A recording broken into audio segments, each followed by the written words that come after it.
Revenue operations is much more than words in a job title. It's a methodology that is transforming sales, marketing, and customer success teams into high-performing revenue drivers. However, many revenue leaders still have critical questions about how to operationalize it. Furthermore, they want to know what others in the industry are doing. That's why we conducted original research and put together our findings in the 2021 Revenue Operations and Customer Acquisition Benchmark Report. In partnership with RevOps Squared, we asked hundreds of cross-departmental revenue leaders across top companies to reveal their approach to revenue planning, analytics and revenue operations, and customer acquisition. We've identified exactly how teams are aligning to hit their revenue targets, as well as the new activity, pipeline, and customer acquisition benchmarks to strive for in 2021 and beyond. Download the entire report for free at ringDNA.com/RevOpsReport. What if your sales team could know the moment a buyer arrives on your website and talk with them instantly? With Qualified's conversational sales and marketing platform purpose-built for Salesforce, that's all possible. It's not rocket science, it's common sense. Conversations move deals forward. Live chat, voice calls, and meeting bookers accelerate sales conversations without a single email exchange.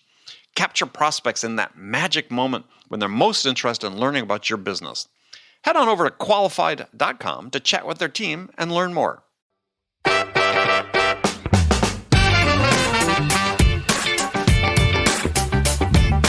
Listening, which is part of curiosity, the growth mindset, but at some point you've got to take action on it. There's a lot of folks that read, a lot of folks that listen to podcasts, they consume information, which is amazing.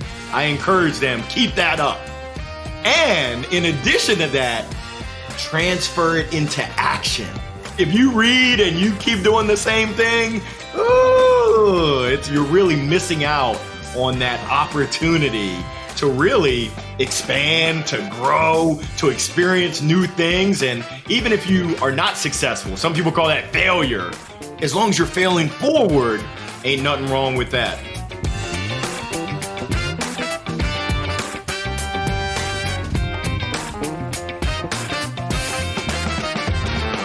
Hi, friends. Welcome to the Sales Enablement Podcast. I'm your host, Andy Paul. Now, that was Larry Long Jr.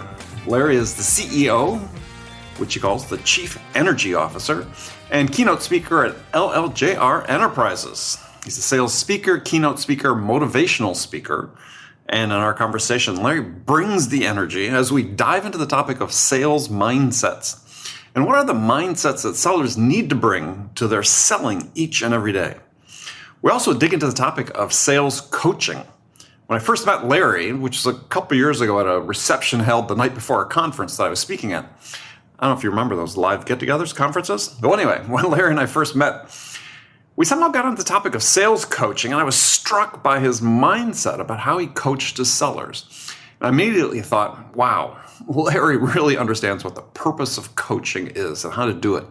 So we get into sales coaching. We also talk about the changes we see coming up in sales, and we talk about some changes that we think need to be made to bring some sanity to how we develop, motivate, and measure the performance of our individual contributors. So all of this and much, much more. Before we get to Larry, though, I want to remind you to subscribe to this podcast wherever you listen to it. And if you subscribe, we'd certainly appreciate it if you could also give us your feedback on how we're doing in the form of a review. So thank you. All right, let's jump into it. Larry, welcome to the show.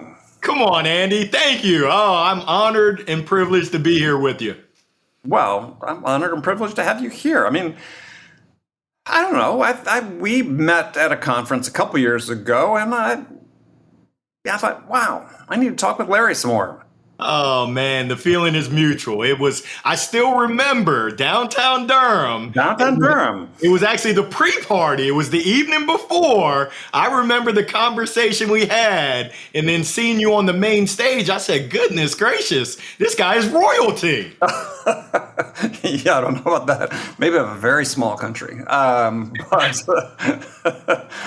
But yeah, no, we had a good time talking. And I remember we're going to talk about this today. We talked about coaching a fair amount. And so I want to dive back into that. And we'll get to that at some point. But But since that time, you've struck out on your own. You're self-employed, so and you label yourself Chief Energy Officer. And based on reading everything that you're doing, I think that's probably the right title because I just got tired reading about it. So, tell us what you're up to. LLJR Enterprises. It's my own company and really focused on empowering individuals and organizations. My wife said that's so generic, which it is. Yeah. But I mean, I'm really a speaker, keynote speaker, a coach, trainer, consultant, really geared towards helping folks go from wherever they are. I meet folks wherever they are and taking them to that next level, whether it's their energy level, whether it's their inner belief in self, whether it's their sales skills, whether it's their business skills, working with entrepreneurs. It really is that coaching to level up. And I'm a former baseball player. I played baseball at University of Maryland. I take my bat wherever I am. And in baseball, you can never be perfect. It's kind of like golf. You can never be perfect. I think it's the same thing in sales. It's the same thing in life, the same thing in business. There's always room for improvement. Yeah, but I mean, there's always room for improvement. I mean, yeah, I think that this is one of the things that's gotten so. No, I'd be interested in your take on this. Sort of gotten so twisted up is that there's this obsession, I believe, in sort of the sales ecosphere, online communities and so on, about everybody's a top performer, and everybody says you gotta be like the top performers, and my belief is that that's not really what we want. We want everybody to be the best version of themselves. And nailed it. Bingo. Yeah, right. And it's like we as managers, you see all these managers just sort of look down at people because, you're not the top performer. It's like, the world is made up. Your company grows on the backs of people who become consistently good at what they do. And it's like good has become a pejorative, right? Oh, you're just good at what you do? It's like, look up the meaning of the word. I mean, that's what we want. People to be good. We want them to be the best version of themselves. I totally agree. And essentially, Andy, I look at it in terms of buckets. And there's numerous buckets. But I like to break it down kind of holistically into 8 buckets, 7 F's, and you'll laugh at the 7th F: faith, family, friends, fun, fitness, finances, philanthropy. I do know how to spell. That's a PH, not an F, but I spell phonetically and frenetically, and then career. And if you do a self-audit, scale of 1 to 10, where are you in each of those 8 buckets? There's always going to be areas of improvement. And I like folks to prioritize. What's your number 1 and why? Your number 2, your number 3. And let's focus on, are you spending your time, your energy, and your resource on getting those to the best that you possibly can? Yeah, I mean, John Ferrara, who's CEO of Nimble, has been on the show a couple times. And yeah, he's got his 5 Fs, which is... But yeah, I won't even try to butcher. But I know one of the F's is food, and I didn't hear that in yours. But it's around the same thing. It's friends, fellowship, family, food, and one other I'm completely blanking on. John will have to come on back on and tell me. But I thought, yeah, I mean, and this is, I think we talk about work-life balance is keeping these things in mind is how we keep that balance. That's right. And I need to include food. I'm trying to eat some more green leafies in my diet. I'm trying to lose this COVID-19. Well, let's get real. This COVID-39. But it is. And I hear some people say there's no such thing as work-life balance. I think there is a balance amongst everything. But essentially, you as a person and what's going on in your personal life, it's a part of what goes on professionally.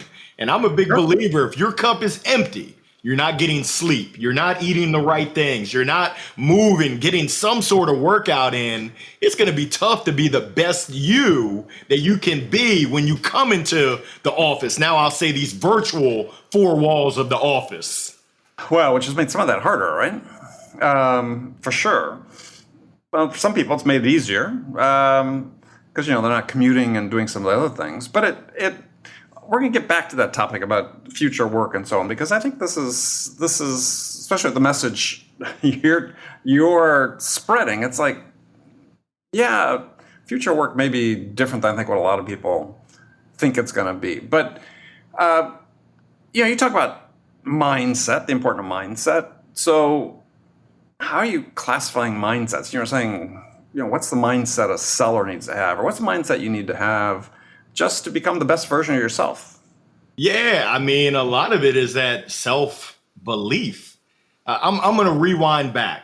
I played baseball, and in baseball, if you're a 70% failure, you're going to the Hall of Fame. Someone's patting you on the back and saying, great job. That's pretty tough. 70% failure? Woo! Well, in sales, the numbers can be somewhat similar depending on where you sell.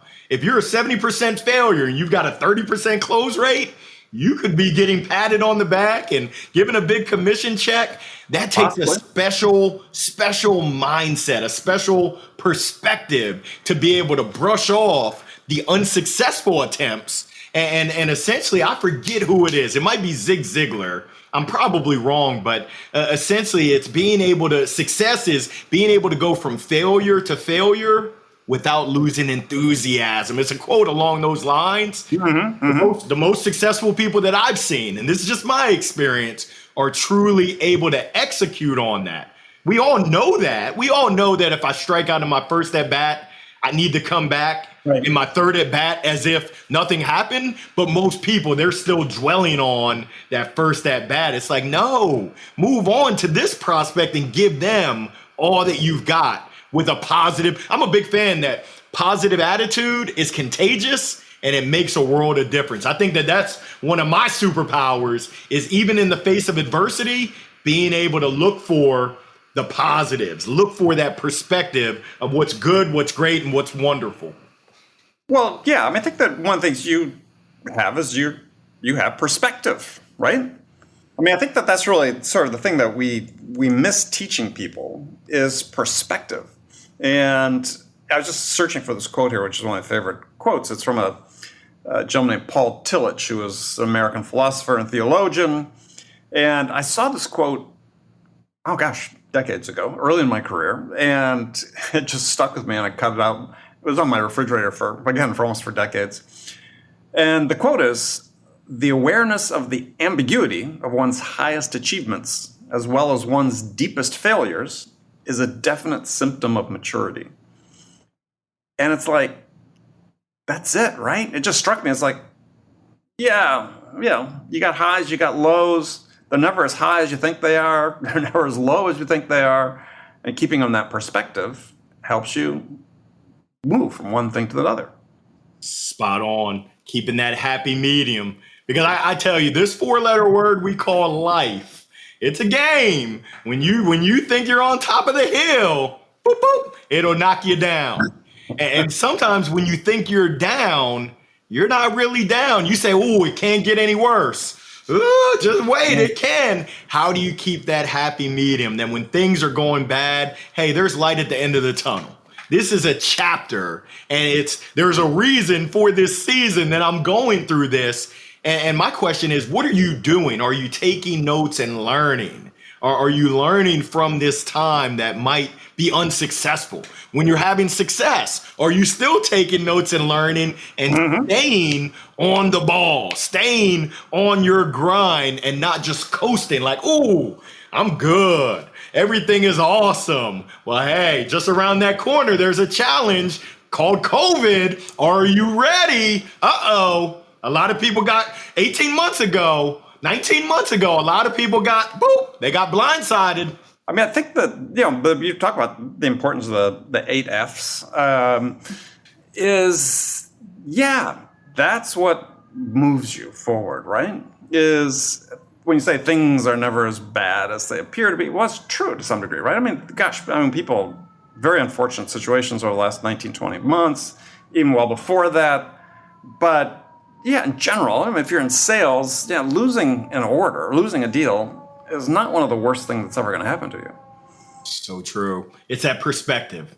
And You're absolutely right. Some, not all, but some folks really don't have that perspective, and they get themselves tied up and emotionally invested into that one deal. Hey, there's a term called FIDO. It's not the name of my dog. My dog's name was Shaq. I love Shaquille O'Neal. But FIDO stands for, and I don't know if HR is listening in, but it stands for F it, drive on. On to the next one. I shared that with a group of student athletes, and one of the student athletes, he was a cross-country runner at Boston College. He said, Larry, I'm going to borrow that, but I'm going to give you something my roommate and I both say. FITFO. I said, what? FITFO? He said, yes, figure it the freak out. In life, you've got to FITFO. Yeah.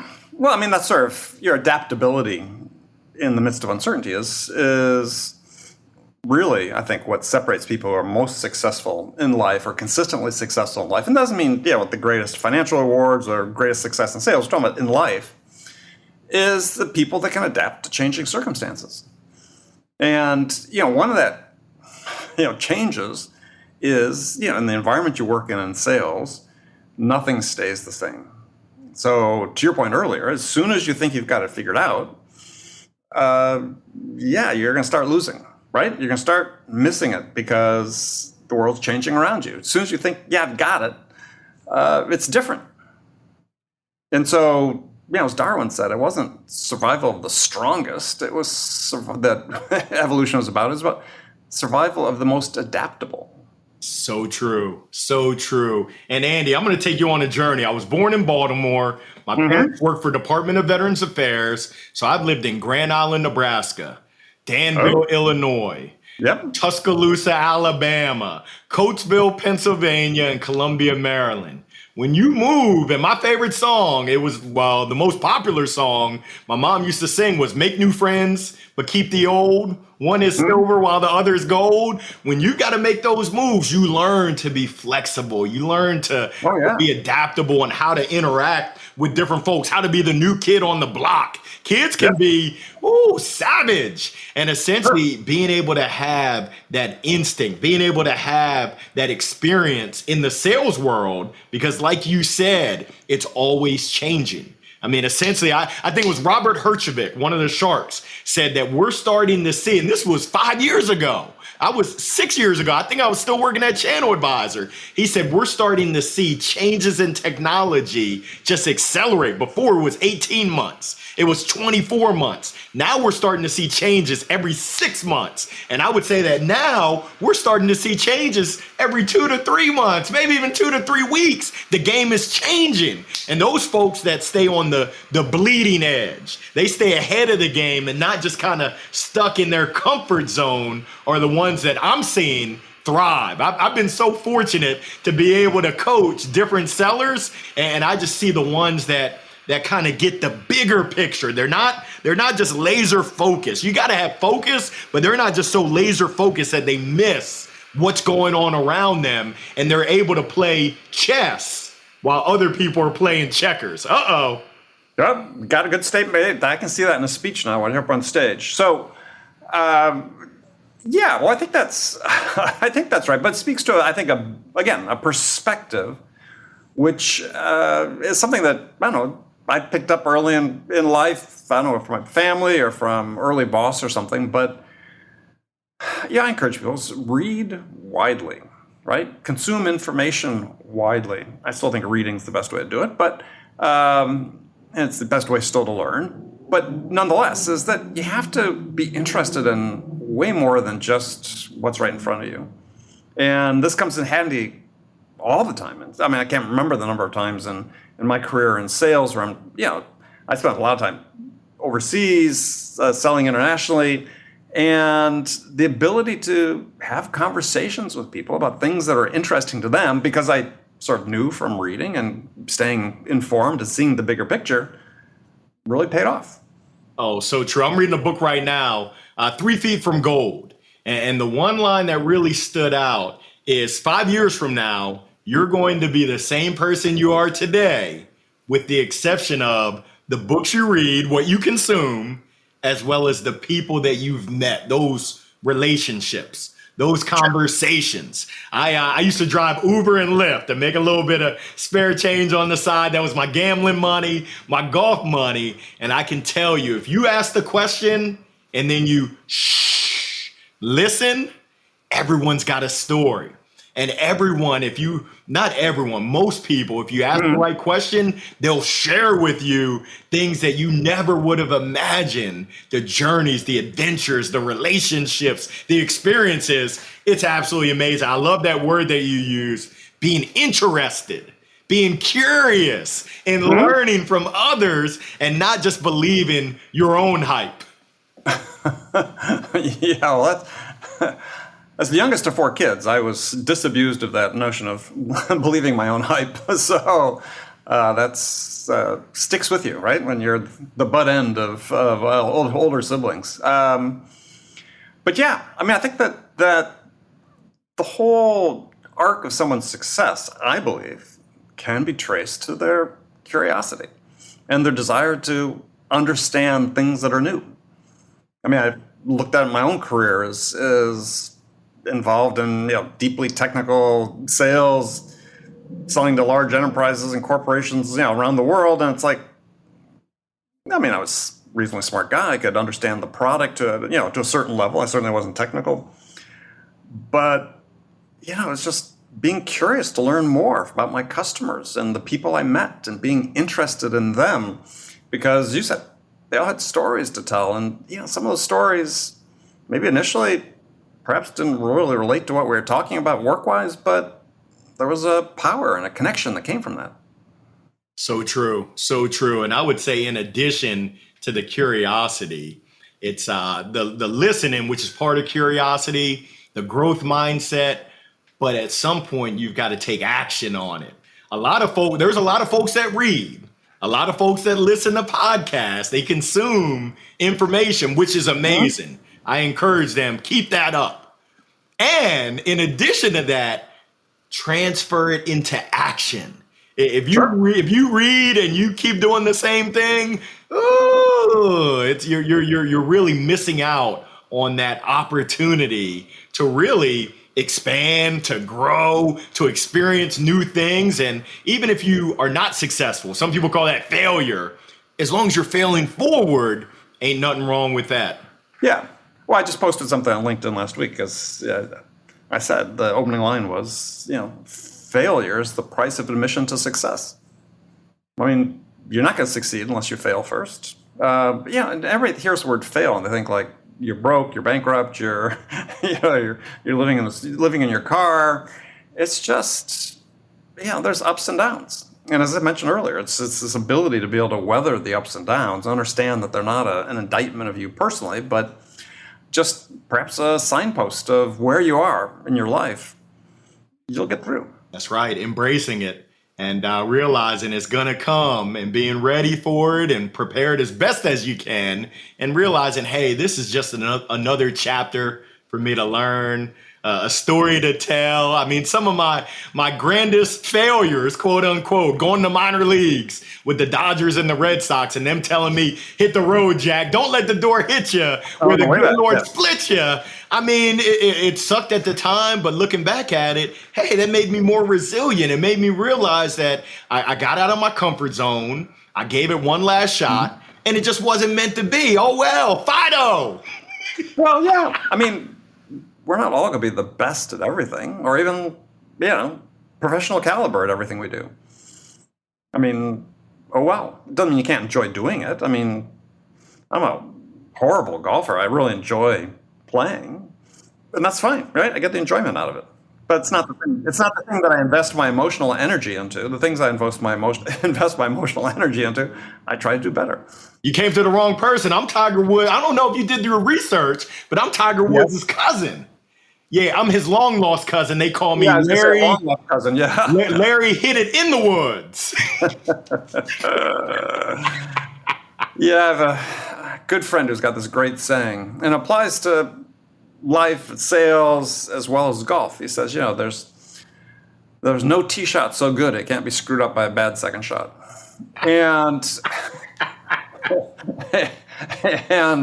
Because he used to say that to me after I hit one of my few drives into the fairway. But isn't it true though, right? I mean, you can have a great opening call with a prospective buyer, and if you don't do a good job preparing for the second one, if you don't come back and you're interested in really learning about them and what's the most important thing for them that you can help them get, you're gonna shank that second shot into the woods. The story of my golf life, unfortunately. Having that focus and really resetting your goal each and every time, it's what separates those that are kind of plugging along and those that see more consistent success. I'm gonna rewind back to what you said before. There is a big push that good is not good enough. I believe that your best is great enough. There's a thing called P90X. I did P60X. And Tony Horton, he says, try your best and forget the rest. And I share that with my kids. I got an 11-year-old son, 7-year-old daughter. I look them in the eye and I say, as long as you tried your best, daddy's happy. Forget the rest. And now my son, he's slick because being a business owner myself, there are some ups and downs, some adventures, misadventures. He says, Daddy, try your best and forget the rest. So my own medicine is coming back on me. Well, sometimes we need the kids to remind us, right? But I mean, this is so frustrating for me personally because I look back on my career, managing teams, growing companies, sales teams that fast growing companies. I wanted to surround myself with people who were really good at what they did. I didn't want, and we weren't going out and hiring, the hired gun mercenary salesperson who claimed they got a book of contacts they could bring with them, blah, blah, blah. First of all, I think most of that's BS in almost all cases. We just want people that were consistently good and were willing to work to become consistently good at what they did. And they kept improving to maintain that level. And wow, companies found success. It's amazing. It's magical. I've had some experiences as well with unicorns. Well, one unicorn, Pendo, and being employee 40. Once again, we're hiring for those folks that have that internal drive and desire. They have that hunger to, and they yearn. They yearn for more. They want to be challenged. They want to see how good they can possibly be, which is just an amazing feeling. I can tell you, it's challenging to find those folks because generally those folks are employed and hopefully engaged. But when you can find one of those gems, there's nothing like it. Well, I think there's more of them. This is really, I think, the nut of what you and I are talking about. There's more of them than we think. As too many of them have been discouraged. They've started off a certain way and got bad direction or had a manager who didn't really understand what was driving them, what was motivating them, and understand how to bring the best out of them to help them learn and continue to improve. And it just sort of ended. Yeah, agreed. And that's a challenge on the leadership side of things. Oftentimes, I see it often. Your top producer now becomes the manager. And just because you're a top producer doesn't mean that you're manager material. It's kind of like in pro sports. You see some of the greatest of all time as coaches. They're some of the worst of all time. And then you got your Phil Jackson, who he was a player, but he wasn't a GOAT, an all-star player, a Hall of Fame player, but one of the best coaches of all times. Right. Well, he had that aptitude, really, right from the beginning. It seemed to be apparent, at least when you listen to the documentaries and so on about him. But it was a mindset, right? I mean, he was that sort of ultimate team player for the Knicks back in that day, and not surprisingly, he became a coach. That's right. Those relationships as well, being able to, like you said, find what works for Dennis Rodman versus Scottie Pippen versus MJ versus Steve Kerr. I mean, just really being able to have that connection, which is so important in sales as a leader, to be able to connect with each of your reps, to know your reps. You're internally selling, I believe. You mean as a manager, when you're coaching them, somebody? Yeah. Yep. You're trying to understand their needs, their wants, desires, challenges, hopes, dreams and aspirations. Yeah, I mean, it's no different. As I say, selling is really about nothing more than listening to understand what's the most important thing to the buyer and then helping them get that. That's selling. That's what you do as a seller. That's what you do. You just listen to, make sure you understand exactly what's the most important thing to them, the buyer, and then help them get it. And to your point, as a manager, you do that same thing with your people. You listen to make sure you understand what's the most important thing to that person and how can you help them get that. $1 million matchmaker, where you're matching what they want and what they need with what you have. Cha-ching! Well, yeah. I mean, it's pretty simple. Yeah, so it really raises the question is why is it so hard? We Right? make it hard. Well, right. So why are we making it so hard? I mean, it's as I said, it's like a lot of things that's fairly simple. It's not necessarily easy, but we do tend to make it harder. And, coaching is a perfect example. There was a survey that's done, I forget who did it, but it shows this huge disconnect between the way this topic, let's say, is perceived of coaching by sellers versus managers, or managers said they coached, I don't know, I forget what the number was, 5 hours a week, or, coached each of their people 1 hour a week per month. And then they interviewed sellers and they were like 80% saying, I don't get any coaching at all. So there's huge perception gap between what managers think they're doing and what sellers perceive they're receiving. Agreed. I can attest to that just from my own observations, a huge disconnect. And I don't know, it leaves a lot of room for improvement. But I'll also say it provides an opportunity for sellers to proactively seek it. If you're not getting it from your direct manager, the question is, what you going to do about it? Are you going to just sit back and complain and moan, or are you going to take action and say, if I'm not going to get it from within, then let me go ahead and seek it from outside.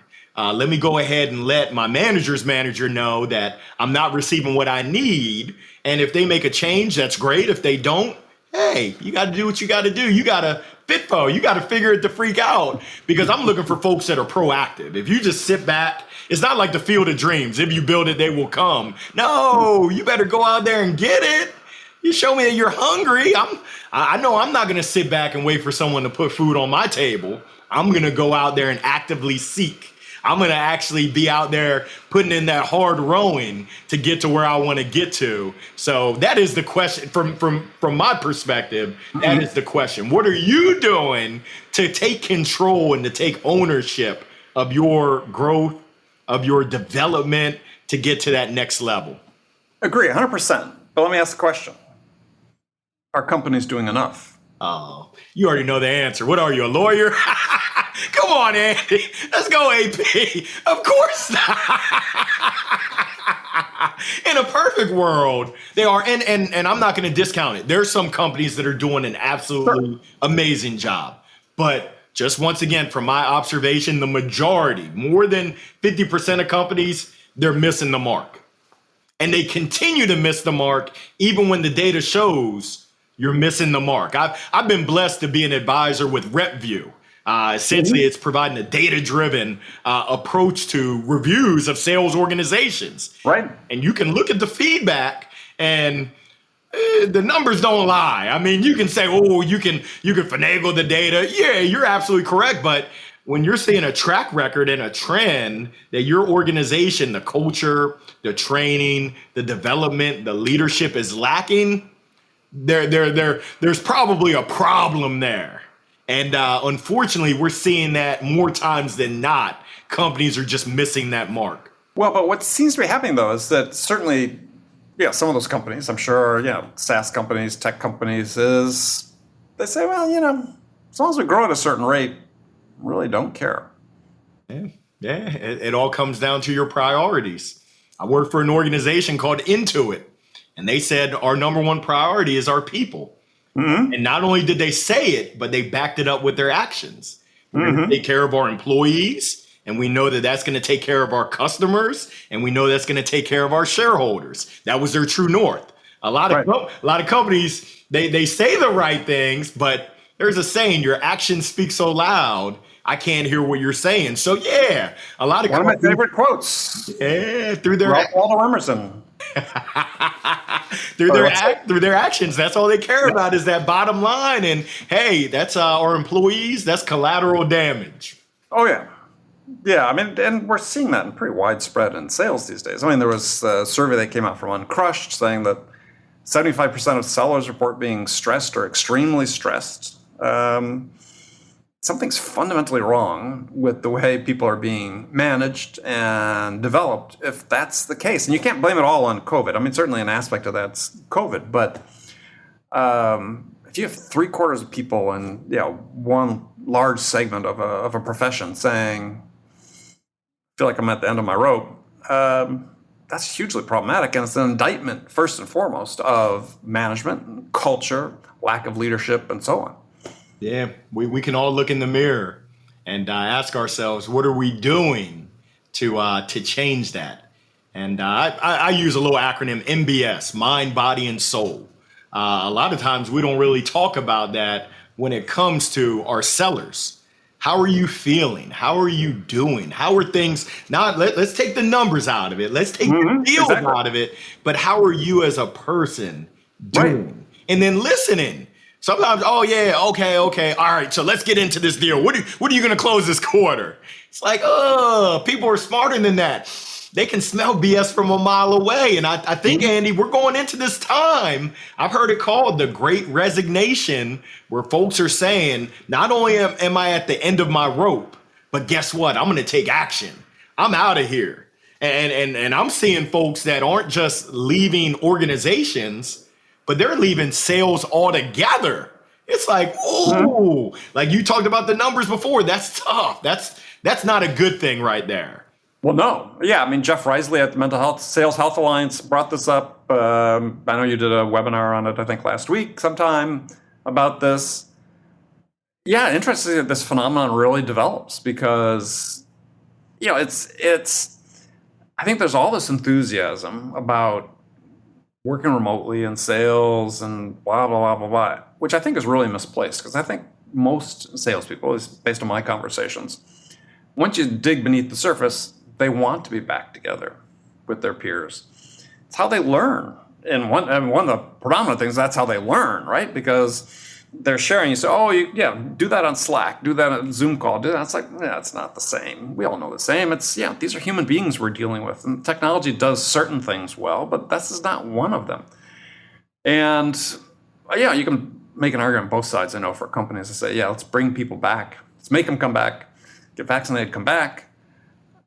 I think you're going to see a lot more companies do that. And I think you're going to see a lot more employees want to go back, at least 3 days a week. That's going to create a whole other layer of problems. There's a big article last week, I think, Wall Street Journal or New York Times about how the hybrid workforce is going to create 2 tiers of employees. And I think that definitely is going to happen, human nature.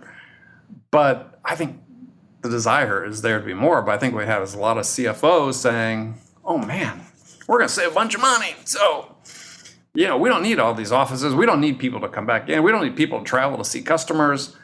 And it's never going to be the same as it was before. It was overdone in many cases. I mean, but that's not a new phenomenon. That's been around for decades. I mean, if you ever work for a bootstrapped startup and fly economy around the world, you'll know that you travel very sparingly, but you get the job done.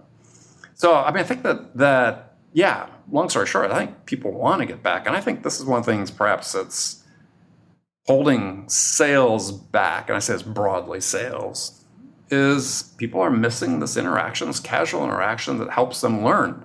I remember this 2019 LinkedIn State of Sales report said that the prominent way sellers learned is from their peers. Oh, I can believe it. Proximity. Overhearing the hallway, the water jug talk. You just hopped off of a demo. Hey, how'd it go? Oh, you'll never believe what they just said. So true, which you miss out on in a virtual environment. Now, how do you balance that with folks that have different situations? whether it's kids and having the flexibility. I just had coffee this morning with a young lady who said, we're back in the office 3 days, which I love. The other 2 days, I can still be productive, but I can also get my laundry done. I can also shuttle my kid, my child where he needs to be. So it's interesting, and it's interesting to see different organizations, how they respond and how their employees and their leaders respond as well. Mark Cuban said it at the beginning of the pandemic. He said, keep your eyes and your ears open. Companies and individuals' true colors are going to shine through. I've been on the watch. There's some suspect behavior that's going on out there, but it is what it is. Well, you're always going to get that, right? We're always going to be exposed to the spectrum of human behavior. But yeah, I think for sellers, having that flexibility is really important. I mean, I don't think anybody can say that being in the office 5 days a week is absolutely essential. It's not for any work, right? In fact, Iceland just got through with their 4-day work week study and across, I don't know, some large number of people there as a percentage of the population. And they were increased their productivity with 4 days of work. So, yeah, it's not like there's a magic number, but I think people need to understand that this, togetherness has a dividend. And, well, what's that? How frequently it needs to happen, don't know. But I think the companies that experiment with this are going to be ahead of the game, as opposed to insisting that everybody can just be remote. Or, there's a lot of people on LinkedIn that say, look, if you're an employer and you're trying to hire salespeople and you say you've got to be in the office, you're never going to hire anybody. I think that's wrong too. I think it underestimates or overestimates the number of people that want to work remotely. Yeah, there's a spectrum. It's interesting. You made a comment earlier about coaching. And one of the things that I've learned, well, I've known it before, but I'm really seeing it now, is that folks are yearning an outlet to speak with someone outside of their organization. I've talked with reps that are in Australia, Vancouver, Toronto, North America, Latin America. Mm-hmm. They've shared, these are things that I'm able to share with you that I'm not comfortable with sharing with my direct boss, with the person who controls. And it's just an interesting interesting observation to hear that it's like, wow, it feels so good to be able to get this off my chest. It's kind of been pent up because we have been in these virtual and in these boxes, I guess you could say, the Brady Box bunches. And now I'm able to share with someone who can relate, but someone who doesn't control my livelihood and control my future. It's amazing just to see. Yeah, no, I agree with that. I think that, I've experienced some of that just with people reaching out to me on LinkedIn, for instance, and saying, and this is sort of surprising. It's not like it's hundreds of people, but there's enough people that are doing this that say, Andy, I loved your post today. I really wanted to hit like and make a comment, but I'm afraid my boss would see it. And I'm like, what? Maybe I was being a bit naive about that, but it's just like, seriously. And there's one point earlier this year, calendar year, where it happened, and there was just a few posts in a row we put out that was evoking this type of response, and I was just like, shit, right? I mean, you have to worry about that. People you're working for are so thin-skinned and so insecure, which is an issue, that you can't even express your own opinion. I can believe that 1,000%. There's we're at an interesting crossroads, Andy, and I'm interested to see how the future of it shakes out. I've got some thoughts around it, but I think there's a saying: if it ain't broke, some people say don't fix it. Others say if it ain't broke, break it, take it, and flip it upside down. And I think that's where we're at right now. Just as, are we coming out of this? Are we getting, is there light at the end of the tunnel? Are we going back to March the 13th of 2020 where everything went on lockdown? Where are we at? And there's a lot of FUD, a lot of fear, uncertainty, and doubt of the unknown, that ambiguity. What's next? No one knows what's around the corner. And that's tough for a lot of folks. It is tough. Yeah. But what make it easier as such is people just act like a good person. Right? You make that sound so easy, Andy. Come on now. We both work with people. I wish it was that easy to just be civil and a good person, which... Well, it is easy. I think it takes work to be a jerk and an ass. It takes work to be uninformed. Despite people's opinions. It takes work. I think it's actually, we're wired to be good people. And if you trust... If you're able to trust your instincts, but if you follow your instincts as a good person, as a manager, if you're a good person and you're not so fixated on what the metrics and the KPIs are telling you, and to your point you made earlier, you're going to have a conversation with someone, find out what is the most important thing to them that I can help them achieve in their life. That's just being a good person. You're just being concerned about someone else. It should come natural to you. That probably does, but you've learned to suppress it.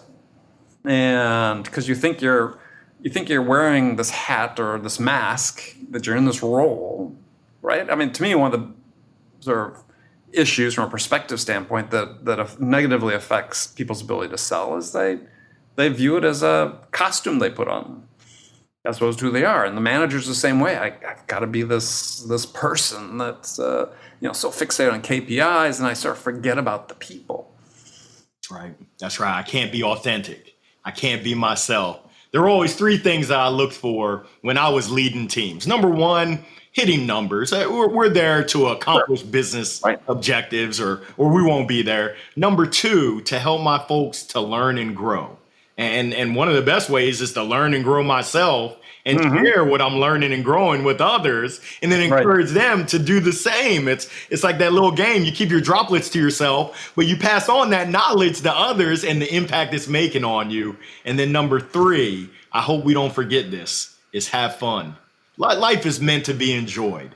I think the millennials, and I love meeting your son last week, I think the millennials call it YOLO. I had to look it up on the Urban Dictionary. You only live once. You're not that old, Larry. Come on now. You don't see the gray, Andy. I'm getting older and wiser. My wife said, don't go telling people that. You're getting older. You ain't getting no wiser. But I know for me, I've been on a yo-yo. It's been going up and down on a Tuesday. We had some twists and turns, but it's really enjoying the journey, enjoying the adventure. And even if it's a misadventure, which is my middle name, you got to enjoy it.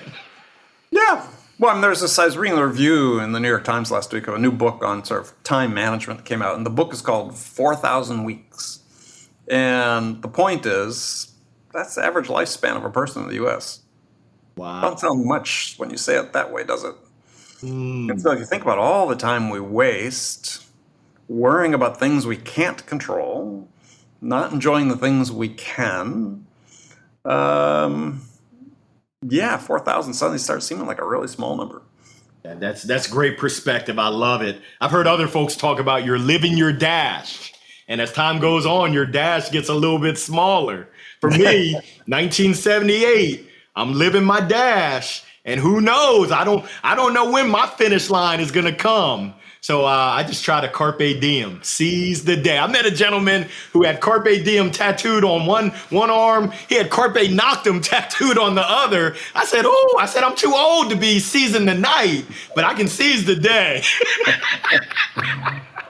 Yeah, I wonder how often he looks at those things. So, well, Larry, it's been great having you on the show. And great we were able to catch up again. Andy, my pleasure, my honor, my privilege. I'm just fortunate, and thank you. I want to say thank you for allowing me to join you on your wonderful show, and look forward to keeping in touch and wish you all the best and continued success. Well, and likewise, you with your new venture setting out to conquer the world. I think you want to keep your eye on Larry Long Jr. I certainly am. So, Larry, if people want to connect with you, what's the best way to do that? Best way is on LinkedIn, Larry Long Jr. I got a smile for a mile. I got the face for radio. There's no mistaking. You'll see me and the gold mic on my profile. The golden mic. Look at that. What is that? He's showing it to me. For people who are listening to this who can't see this golden mic. It's just a karaoke mic. I got two of them. I was going to say, are they actual mics or are they just props? One of them, no, they're karaoke mics, but my kids had a little bit too much fun with this one, so we had to get a replacement. I should do that. I should upgrade mine to gold. All right, Larry, thank you so much. Thank you, Andy. Okay, friends, that's it for this episode. First of all, I want to thank you for taking the time to listen. As always, I'm so grateful for your support of the show. And I want to thank my guest, Larry Long Jr., for sharing his insights and energy with us today. If you enjoyed this episode, please subscribe to this podcast, Sales Enablement with Andy Paul, on iTunes, Spotify, or wherever you listen to podcasts. So thank you for your help with that. And as always, thank you so much for investing your time with me today. Until next time, I'm your host, Andy Paul. Good selling, everyone.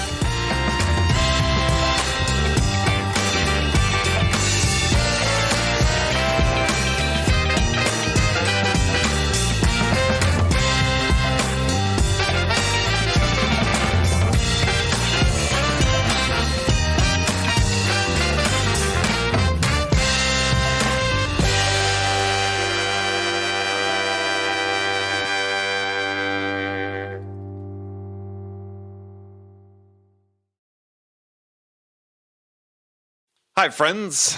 I have something really exciting to share with you. We're launching a new podcast called the RevOps Podcast as part of the ringDNA podcast family. Today's leading B2B companies are embracing revenue operations as the answer to misaligned people, processes, and data that lead to recurring sales inefficiencies. However, many people still have critical questions about RevOps.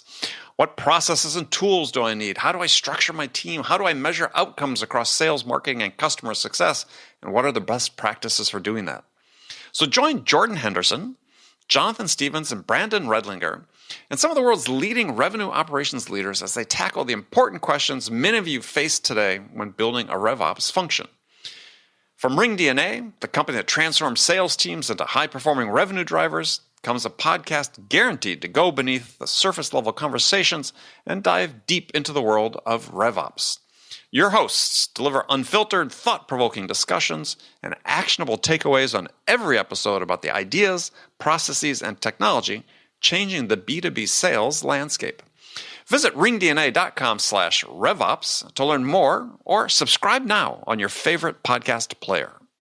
What if your sales team could know the moment a buyer arrives on your website and talk with them instantly?